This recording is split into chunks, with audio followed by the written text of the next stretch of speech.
FC Alaman special, live and, well, almost live from the Pinewood today. Tom, you enjoying yourself so far? Yeah, it's not been too bad so far. Ian Stroller's had a few words with me, but other than that, it's alright. Adam, I see you've dressed for the occasion. It's 3 degrees outside. You've got still November, it's not December yet. It's alright, you get away with it. You get excited? When was the last time you went to see FC Alaman? Oh, years ago. Years ago. Only 4 minutes. How do you feel about it? I'm good, mate. Yeah, I'm loving this. Do you think we'll get 3 points tonight? Yeah, I think we will. The boys are confident. I spoke to a couple of them before, and yeah, they were a good move. You asked Tom whether he's doing well. He's got a pipe. I've got and also the wing is not everyone. Yeah. And Sam, you must be a bit apprehensive tonight because you brought the rest of us along tonight. Obviously, you go every week. It's borderline like introduce the girls to your parents. This, I'm not gonna lie. But yeah, Tom was gonna have to behave himself because Dicko's gonna keep an eye on him. Oh God! Here's the man, Ian Stroller, say hello. We've got volunteers, special guests. We've got guests coming in. This is something else now. Yeah, unexpected. Right, I'm Pete Bash, chairman of the 12th Man. And I'm Mel Harris, I'm the Secretariat of the 12th Man. So guys, well, first of all, down in Pinewood, which has sort of become the basically official club bar. How did you get involved with sport and FCL? Me personally, right from the start, I went down to Guernsey because my brother was managing. So, went straight to start from there, really. Have you been all over the shop watching? I've been to a fair few away games, yeah. That I can remember. And something you can't? Or? Yes. Yeah. Well, how'd you go into it? We've always been interested in local football generally. We used to watch Russian quite religiously. And then when FC Alaman came about, it was just the buzz and the excitement of it that drew us to it. So. And do you still watch the Russian? Do you still get? Are you involved in a local game at all? Not as much now. I went down and watched Geordies against St Mary's last week. It was a cracking game, yeah. Mm-hmm. Again, where we're from, we're living in Kirkmichael now, so we watch Kirkmichael games and stuff, but it's still an important, grassroots football. Yeah. That's where it's all coming from, so it's good to support that as well. And what do you think the aims are for FC Alaman? So there's obviously, you've come up a league and from the start. What's the idea? So there's been talk of obviously you want to get someone into the higher leagues, like a player into the higher, get kind of poached. We've also what's the main aim for FC Alaman, would you say? I would say it's a shop window for the players. That was the ethos as it started. And yeah, fully in agreement with it. Yeah. Do you think FC Alaman's been successful so far? Yeah, to me definitely.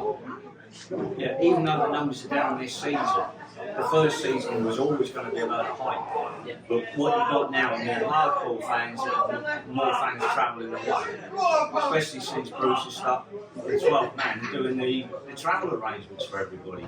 I've been on a couple of rugby absolutely. Barry away was fantastic. Ersco's Birko, the West District game, you guys went to that was amazing. Yeah. It's something grown from just being a Saturday night down the bowl to sailing back on the banks from 2 o'clock in the morning. It's kind of grown into a bit of a family, like between the fans that travel and the fans that come to the Pinewood.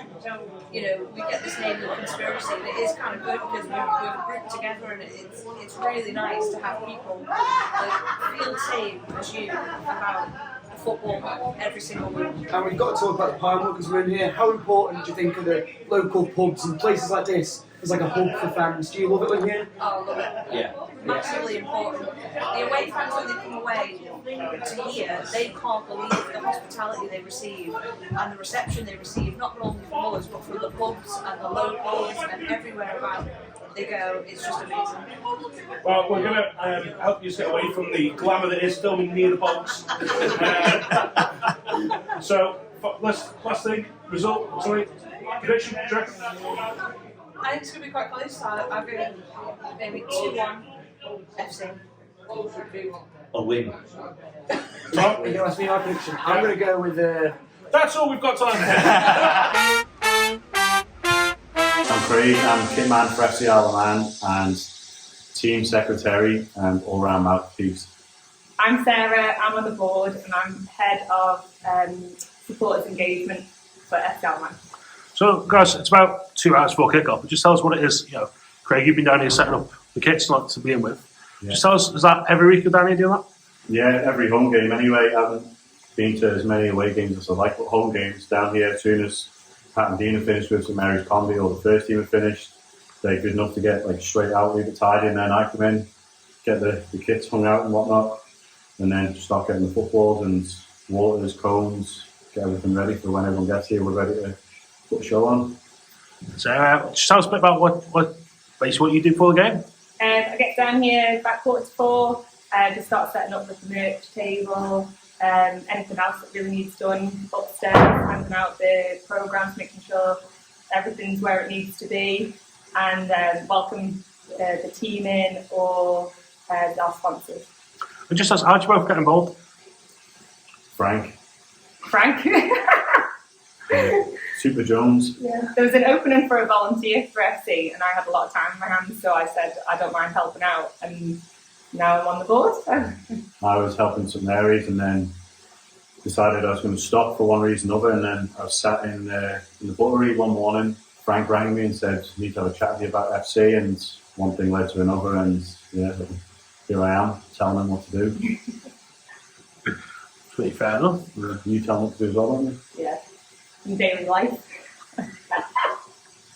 So just Pilkington over tonight. It's the first time they've been starting, isn't it? Yeah. Just tell us about like when it comes to welcoming like the opposition team into that.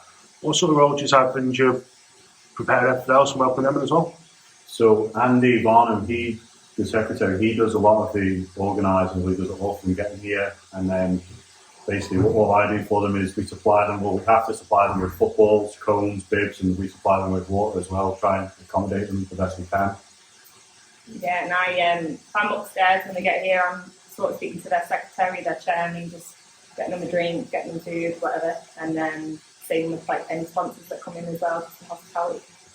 Guys, just finally, obviously the whole point of SL Man is it's a community club, and you're both within the community. Just give us a bit of a shout out to everybody else, because we're speaking to you guys here, but we know there's guys outside literally setting up out there as well. Just tell us a bit about what they're doing, and they've got the hardest job, I think. Like, definitely. see, shifting all like the small nets off the pitch, honestly, it's a horrible job. I've done it a few times, but you've now got people from the 12th man that will come down. You've got like a rotor going, so they'll come down and shift it. And then you've got Paul Quayle.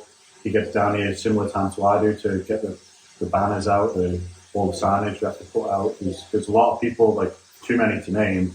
I don't really know half the names because there's that many. But yeah, everyone. We wouldn't be able to have a home game without their help. Definitely not. Really not. No. Peter Clark, big Ravens fan from day one. And you helped set up a fan support club? Yeah, well, Andy Birchall, who's one of the directors, ran a Facebook page called 12 Man Group, and he approached Andy, and basically a group of us fans took it over, and now we have the official 12 Man Ravens supporters group. And what does that involve? What do you guys do as a group? Do you try and make more people involved? How do you do it? It's to get, we're a community-based club, so it's about getting families involved, sorting out away games. We've had so much support this season for the away games. We're getting good discounted ferry travel, we're getting discounted coach travel, and there's been so many people that have gone to the away games. It's been fantastic. So it's really about, as a supporters group, helping the community to ourselves and also supporting the club. And I believe you've got a famous saying about away games. Yeah, there's only one saying for that, and that is away games are massive. And they really are. I mean, if you've got to go to an away game to experience it. It's the travel, the day out, being with a good group of people, and it's just absolutely brilliant. When we go to the away games, their fans make us so welcome, and we've got a really good name and a good reputation with the other teams in that league. Before you got involved with FC Isle of Man, did you have a local team you supported? Did you go and support local football at all? Or? I didn't really. I mean, for 30 years, I've actually waited for Isle of Man to have a team in the English League. So once that happens, I was there 100%. Did you not think to support a team before that from the local club? Yeah, it's just, I mean, a lot of people have their own teams. I'm a big Ipswich Town supporter, for instance, and trying to get to your big games and your club games, whether you're a Man City supporter, Liverpool supporter, Evan, there's a lot of fans here on the island that do support bigger clubs. But to have the opportunity to support a local club in non-league English football is an absolute godsend for a lot of fans. Perfect. And as you said, Ipswich. If Ipswich were ever to place FC Isle of Man, who would you want to win? I'd like to say FC Isle of Man, to be quite honest, because it's just been a change, but it's not a change in loyalty, but it's just being there and supporting the local team that are in the English League. And how much does this all mean to you tonight? I've come in here, I don't come to many games at all, and I've come in here and I've seen the amount of people here. Does it mean a lot to you? It's just fantastic. It's a great experience, whether it's home or away. A lot of people go down to Pinewood Social Club. There's a lot of away supporters going there. They put food on for people that are in there. It's just a good all-round experience. And finally, last question. As we're in the changing rooms, what position would you play if you were playing right now? I think if it was me, I think I'd probably play left back. And if the club had their choice, it'd be left back in the changing rooms. Perfect. Thank you very much. Cheers. Hello everyone. I am the famous Sam Palmer. I'm not. I'm just Sam Palmer. But I am part of the analysis team at FC Isle of Man. But currently, I found myself with a microphone in my hand most weeks, and I am the one that does the public address and the ground announcements at the ball. And how did you get involved in that? By accident, mate. I was part of the analysis and coaching team first, and 1 week there was no one to do the microphone, and I ended up picking it up. And how did you find it? It's alright, I can count. Yeah, it's a challenge actually most weeks. And to be fair, some of the names that you get as well. Oh, mate. Like Sean Doyley. Which was the one that I got? Which is the one I keep getting a lot of stick for? Oh, there's one you got which was really badly wrong. There's one that I apparently got really badly wrong, but I don't remember it now. Al Maitland did it. No, never get that one wrong. So how do you find it that you're the voice of Manx football, booming out across Douglas for all to hear? Yeah, pulling in complaints left, right and centre for my booming voice across the capital. And have you had a look at the team sheet yet for tonight? Absolutely not. All I know is there's one in there that I'm excited to say across the ball. It's been a while. Ooh. Is that the referee? It's not Jacob Vieira, no. We have met Jacob Vieira before, though. We have. We had him in a double-header weekend in our first season down here. And then we had him at the Bury game this season. Yeah, he is quality ref, isn't he? So. He is a fantastic referee. He's not going to be at step 5 for very long. No. You heard it here first. He's not. Well, on that, we'll see some footage of you giving the team announcements about now. But for now, cheers, Sam. Cheers. Number 1, and in goal, Ben Wilkinson. Number 2, Callum Sherry. Number 3, Jamie Corlett. Number 4, Kyle Watson. Number 5, Al Maitland. Number 6 is Jacob Crook. Number 7, Steve Whitley. Number 9, Sean Doyle. Number 10, Dean Pennington. And make some noise for the return, number 11, Dan Simpson! And your captain tonight for your Ravens, make some noise for number 8, it's Mr. Frank Jones! Falling on Remembrance Weekend, the game saw the ball fall silent. Kappa. Andy, you're quite a fan of this kit. I am. It's giving me a lot of energy vibes, Guernsey vibes, to be honest. But also, I love the Kappa, the gold Kappa outlets. We're talking about the Pilkington kit, we should point out now, because the Ravens are in their lovely red number, as Krista Berg would say. So you lads have obviously watched a lot of FC Isle of Man this season. How does this kit, this Pilkington kit, rate? Sam, what do you think?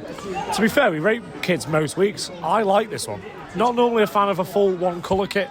Do you know what? Whereas I quite like to see like a tracksuit. I wanted like training popper, training trout, joggers, like big poppers on them. I'm just trying to think of a Premier League team that had Portsmouth had Kappa, didn't they? I'm trying to think. Yes, maybe, yeah. Probably. They're the kind of team that would. Yeah. But yeah, I got a lot. I do like the gold. I do agree with you. I don't normally like a one colour like that. That's what we normally say. But it is quite nice. It works. I see where you come from, the Guernsey thing as well. Yeah, it's a lot of big.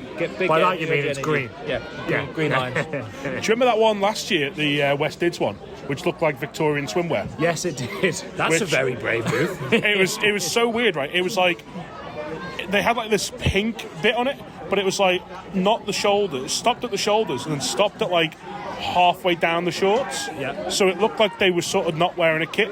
It was really weird. From a distance, it definitely did. Yeah. Maybe he thought we're coming to a Victorian seaside destination of the.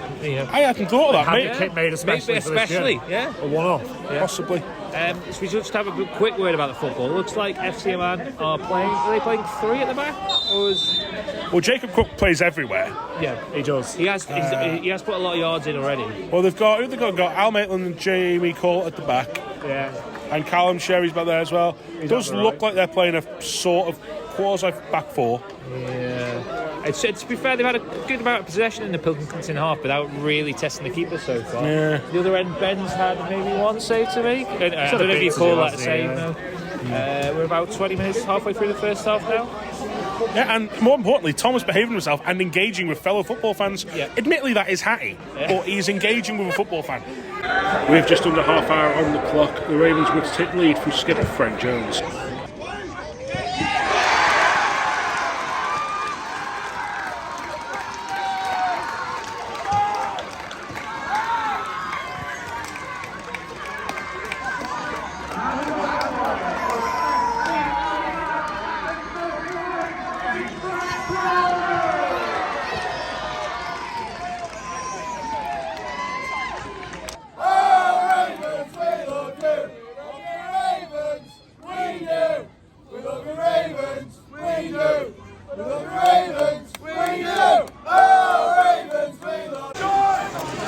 Right, Sam, FCL Man just taking an early lead there. 27th minute. Oh, Mr. Palmer's just told us.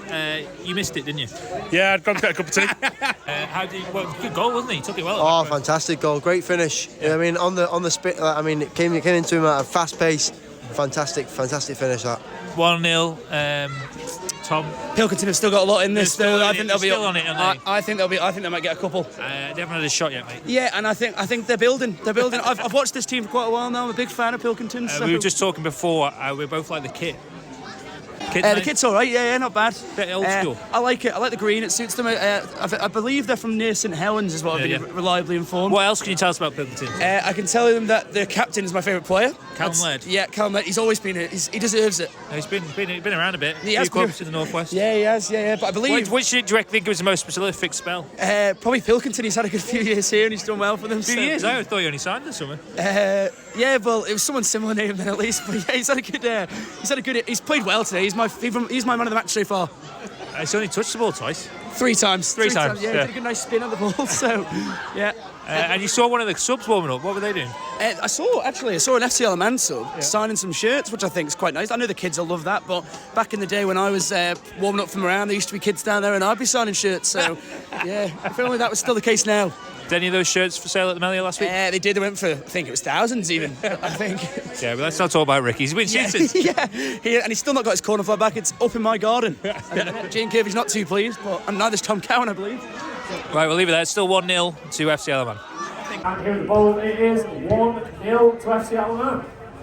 Ravens are massive everywhere we go. Ravens are massive everywhere we go. Everywhere we go.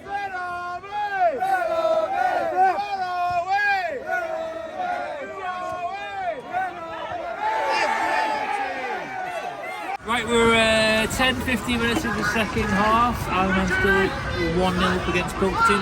Sam, it's fair to say this hasn't been the greatest spectacle of football so far. No, but it's the atmosphere is great. I really enjoyed we've just spoken to some Ravens fans. They were on good voice at them. Weren't they just singing "This place is a library"? Yeah, but I think that's fired everyone else up. Yeah, but you haven't got enough people around to sing that. I think we'd be louder than the Melia was louder than this. Yeah, but it was in a building. Yeah, that's true. But everyone was drunk. I reckon playing field is louder than. Okay, anyway, But yeah, we're good crowd in tonight, though. Yeah, well over 1,000 tonight, which is pretty good for the season. I think the fractured nature of the home season this year has been a bit problematic, as is us trying to film while watching the game going on in front of us. Tom, how are you finding your first game? I'm enjoying it. I'm not enjoying the cold. Yeah, that's not FCL. It is cold, and I'm liking it to the point because it's football. But I wouldn't say I'm like passionate for a team. Are you saying you're liking this as if like, you know when you watch like a League One game on a Friday night? Yeah, exactly. You know the game's on the pub, but you're not really interested. I think Rotherham won on the pub the other day, and it was just on, and I was like, okay, I can watch Rotherham, just like I can watch this. And I got a nice beef, pulled beef wrap. Are you glad you came? Yeah, I'd say it's at the points after the night. Is it really your first game? I think I've been to one, very first one. That was when my. I enjoyed that first one, to be fair, 'cause it was quite like a historical day. I'm not. Yeah, it was alright. The thing is, Tommy, you go to Rotherham, you don't get the half-time entertainment with Adam running around the pitch. That's true. Adam, what have you just done? You did something that with at half-time with the... Yeah, I spoke to the paramedics about, you know, sort of how often they come down and what they do it, and dances they do when they score. They do dance and then they score. We're getting quite good at that, so let's add that in now. Yeah, my name's Adam Collier. I am the head of training for St John Ambulance. And I'm Kat, and I am one of the ambulance crew for St John Ambulance as well. Great. FC Isle of Man, I see that you're down here, you're supporting the team, you're behind them. What sort of things do you do behind the scenes on a match day?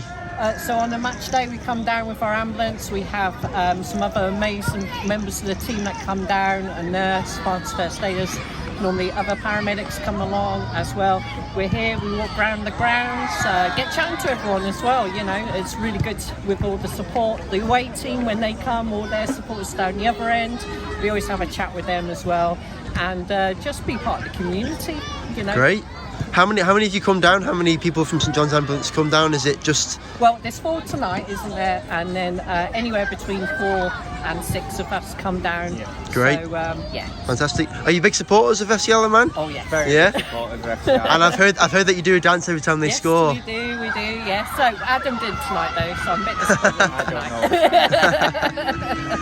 Yeah. Now, I hate to ask this because it's quite a a sombre subject, but have you ever had to do anything sort of medical emergency wise? Only touch wood at the moment, little things. There has been a few sort of flying footballs around. Right. Some of the kids, you'll see them all over the ground. They're all running around all the time. So lots of grazes sometimes. Of course, yeah. So we'll keep it at that. That'll be good. Yeah, of course. Yeah. So is this going to happen for the rest of the season, for as long as you... Well, forever? Even if they don't need us anymore, we'll still be down here. Oh, fantastic. Yeah, definitely. That's great. Thank you very much.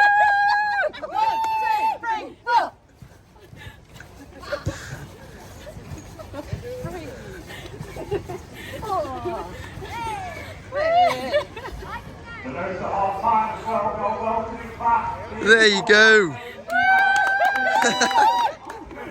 You've just spoken to the official club mascot as well. Yeah, sorry, Raymond, unofficial club mascot. Very unofficial club mascot. Yeah. Raymond the Raven, yeah. He's in good form. Yeah. What was he saying, Sam? Oh, he's just telling me that Fiore Davies is his favourite player. He thinks when he comes on he'll score 11 goals. Yeah. And something about a tax return that you didn't think you wanted to mention on camera.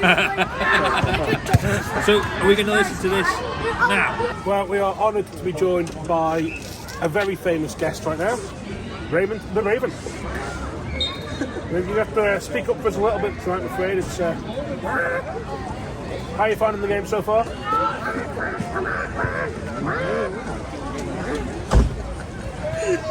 Just the 1 goal in it so far. Do you reckon we'll get another? 11. Is this when Fiore Davies comes on?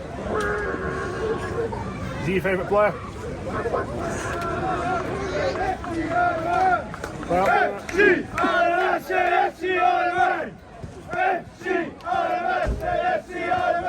Adam, what have you got thoughts on this game so far? Yeah, it's been pretty boring to be honest. Yeah. But I mean, FC Isle of Man are winning at the moment. I mean, substitution. Is it time for? It's Mikey Williams coming on. Fiore's taking a seat back. It's Fiore time, very time. Actually, when no, Fiore comes on, let's. It was 1-0 Pilkington. Maybe it's Fiore time. Who's coming on? Substitution for FC Isle of Man coming off makes a notion of 11, Dan Simpson. Good 70 minutes, 60-70 minutes on his return. And making his way on number 15, it's Mikey Williams. It's Russian fame. Now we're not with Sam here, right? I think we need to mention that in the stats. Is that from moving? It's got to be, isn't it? I hope so. Yeah. But mine isn't that much as good as his. You got it on? Yeah. It's not obvious that I've got it. I can't get a facial hair at all, but I'm trying. It's for a good cause that I'm not making anything for. Is Sam for November? Yeah, he's still from November, yeah. It's quite good at the whole. How did he get? We should have asked him. How did he get into that? Well, Tom, we have actually spoken to Sam. Oh, okay. Which we'll probably include earlier than this now, but we'll... Okay. And how did Sam get into this role of being the speaker? Well, it used to be Pete Sutton, and he left. Or just sort of wasn't available one week, I think, and Sam just sort of took over. It's not actually his official job to read the teams out, is it? As he said before. No, but somebody has to, and Sam steps into that void. I think it's just like a teacher, right? Because he is a primary school teacher, and I think he's got a very authoritative voice. Yeah, and taking the register, something he's very used to, and he's scolding Tom quite a lot. Exactly. He deals with annoying brats off the class. That was very nearly a Pilkington equaliser there. I somehow hit the frame of the goal and then hit some player in the head there. That was drama. We should have the camera the other way around, but we don't. I'm sure we can maybe get the highlights. Yeah, insert that now. What is it, your friend? Drama, essentially, the game's coming to life. Right, well, on that, I think we'll leave this for now and resume later on, somewhere. We're good at this.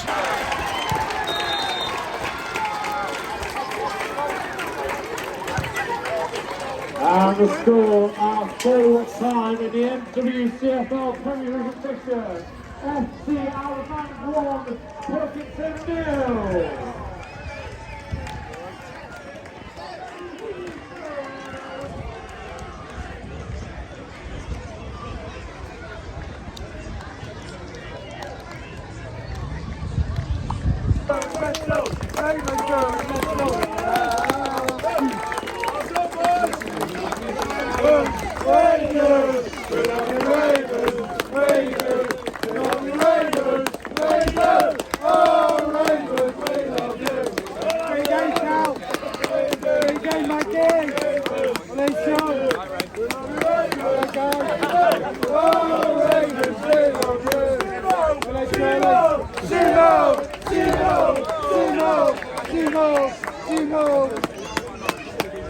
Well done, boys. Hey, Jake. Well done, Jacob. Well done, Jacob. Well done, Kyle.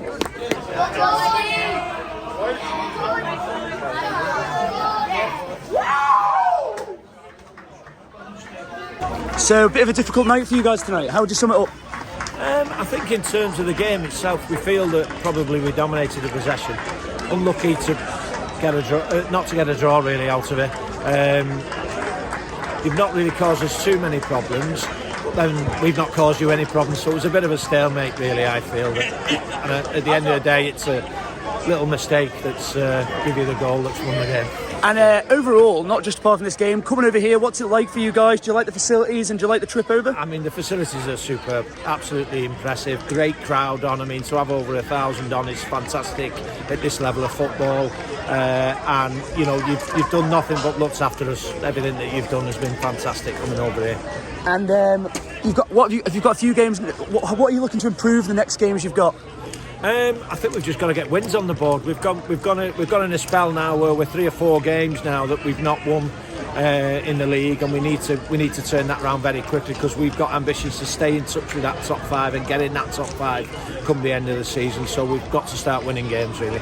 And from an FCLMN perspective, do you have any players for the FCLMN team that stood out for you, maybe, or? I like the guy on the wing here, the number 11. I think he was very, very good.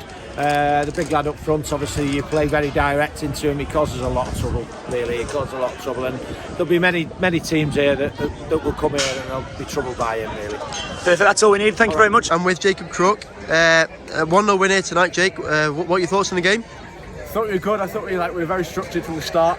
I thought we were very disciplined. We knew what we had to do. We had a set plan, and I think we executed quite well. Excellent, yeah. I was wondering during the game what it's like to play in front of a crowd like this. Do you feel any pressure with all the fans? I mean, tonight I've heard there was over 1,000 that came in. So is there any pressure you feel when it comes to the fans, or? I mean, at the start, obviously, you have that. You have the nerves, but obviously, it quickly runs out, doesn't it? And they just get behind you, and it just lifts you. It helps you so much, but you don't realise it when you're playing on the pitch, and they just give you that extra bump to keep going. Right. But yeah, no, it's brilliant. Perfect. What are your thoughts on learning all this from Adam Morton in primary school, Portsmouth Mary School Field? Is that where it was, an inspiration? Mary, Yeah, the solidness, and obviously started in my sort of earlier days in the attacking third, and then obviously coming back, learning things from you, obviously. Spot on, Jake, spot on. I just wanted to ask sort of about, I know you played for St George's last week. I know they failed to field the team this week. I don't know if that's something that you're aware of, but like, do you think FC Alaman is a I don't want it to like stamp on your foot or anything, but is it a bad thing for Manx football, like when it comes to the actual Manx leagues, or is it just one of those things? Not at all. I think it's the best thing that's ever happened, and we all say that anyone who's got a ambition to play across, who wants to better themselves, should support it, because it's a system where it allows people to get seen, gives people opportunities. It's for young kids to aspire to. It's giving them something to aim towards. It's that in between where I understand people can't field teams, but you have a look at different teams in the Manx League, and some people can get a combi, and it's like you have to even it out. I mean, I understand it's frustrating and everything, but if you want to support Manx football and support Manx players, get them across, get them seen, get the Alaman on the footprint for football in the world, you have to sort of support it. Yeah, spot on, mate. I know you got a run of home games coming up now. Are you hoping to get a run together, a run of wins? Yeah, well, hopefully, yeah. I mean, it's like I say, the support is amazing. Obviously, hopefully we can continue to get this, and hopefully keep building on this. But like I say, it's a great support, and it lifts you as you go through the game. Spot on, mate. So Doyle, a big win there. Yeah, massive win. You know what? We've kind of been on a roll recently. We've had about 3 wins, and then obviously draw on Thursday, which was a bit frustrating. And then that's quite nice back down here. Bit of retribution, so obviously they beat us at their place, so it's nice to beat them at our place.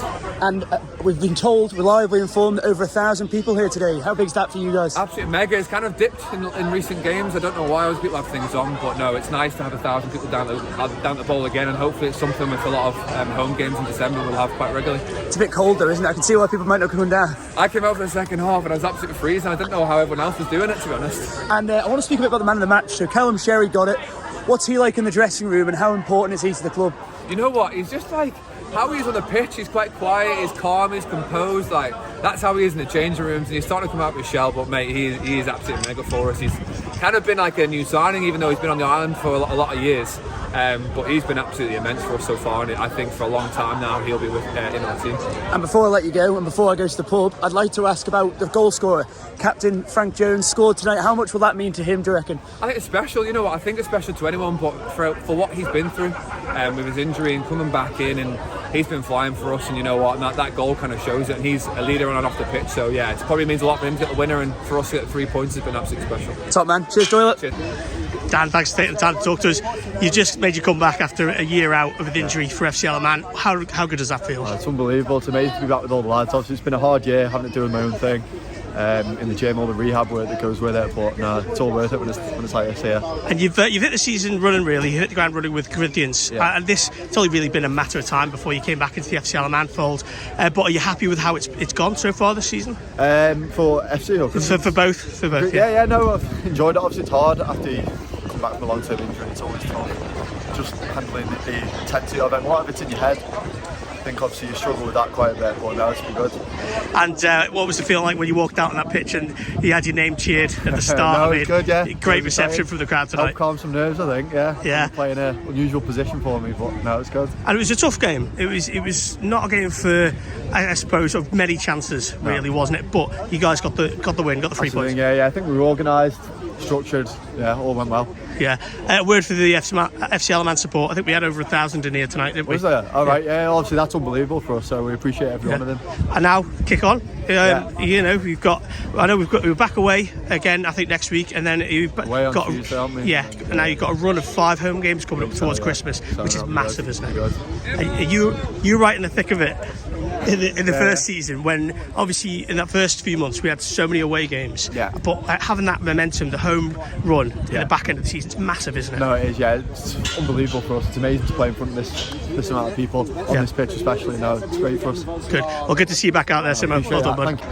Paul, good 1-0 win tonight. Ground that out a little bit. Perhaps maybe should have got a second goal towards the end as well. Yeah, I thought we were excellent first half. That's one of the best we've played in the last year. I thought it was really, really good, and then just ran out of legs a little bit for 10 or 15 minutes, I think. But then the subbies came on, or the finishers as we call them, and they certainly did help us to finish the game off and see it out. I thought they were excellent, and yeah, you're right. I think we rode our luck once, didn't we, when they hit the post in the second half, and then yeah, we could have had a couple there towards the end, I think, with some counter attacks and some good play. So yeah, really happy. Obviously, you're used to playing away midweek and then again on a Saturday, but Thursday night's a bit of a different beast as well, isn't it? Yeah, it was really big ask of everybody, to be honest. You know, it's a long day, a late night, an early morning, and then very little recovery and going again. And it's a bit like an island game sort of experience in some ways, but the level of football's a little bit higher at times. And yeah, you've got to use the squads, and I thought everybody contributed really, really well, including the young lads that played on Thursday night. You know, we wouldn't have been able to get a result in that game without them. So yeah, like, recover now, enjoy it, thank the fans for their support, and then go again Tuesday night against Charnock. Well, you touched on the fans. 1,000 in here tonight. I think Brilliant. It's the biggest, obviously, crowd of the season. Yeah. You say there's a bunch of home games coming up. Is that something the squad relish, or did they quite like? I remember when Kev had the Ireland squad, he quite liked taking them away, and the sort of the bond that formed, that, you know, the away day experience. I think we've done enough of that. Yeah. So far this season. We've played an awful lot of games away, and we're all really, really looking forward to having, you know, 5 games at home on the bounce through to Christmas. And we hope those people who are here tonight come back, and we hope they bring a few friends as well, and, you know, we get the bowl bouncing again. It makes such a difference to the players with a loud and big crowd in the bowl. And yeah, it was really good tonight to see so many here. And we must be coming up for an anniversary of you back in charge of the managerial reins. How have you found that year? Maybe that's yeah, for another time, Andy. I think it's been interesting. Let's say that. And I think I'm just starting to really kind of find my feet and find myself. After some interesting times. So yeah, it's nice. It's just nice to see some of the work that we're doing paying off with the lads, and look forward to seeing them doing it again a little bit more often. And can we talk about the project as a whole? You know, is it where you want it to be, where you expected it to be? Getting there. Yeah, getting there. Yeah, it's if we can bring the crowds back to the bowl, and we're playing decent football, and we're winning some games and up towards the top end of the table, then I think that we're in a really good place, aren't we? And you know, it's important the club's sustainable for the next few years, and I'll be honest, the only way that's possible if people turn up to games. You know, the money through the gate is hugely important to this football club, as it is to every football club. So that's, you know, we want to do well on the pitch, and we're slowly getting there, I think. And you know, the people in the ground make such a difference, not just to us and the lads when they're playing, but to the financial stability and sustainability of the club, so we can go and do more within our community, and you know, hopefully become a really good place where people love coming and see that football is adding huge amounts of value, which is what it was all about, wasn't it? Yeah. 4 years ago. So yeah, I think we've had a bit of a lull for lots of different reasons, but it feels like we're gaining a bit of momentum, and yeah, I look forward to seeing how that goes in the run up to Christmas. Well, I'll let you go and thaw out. Cheers, Andy.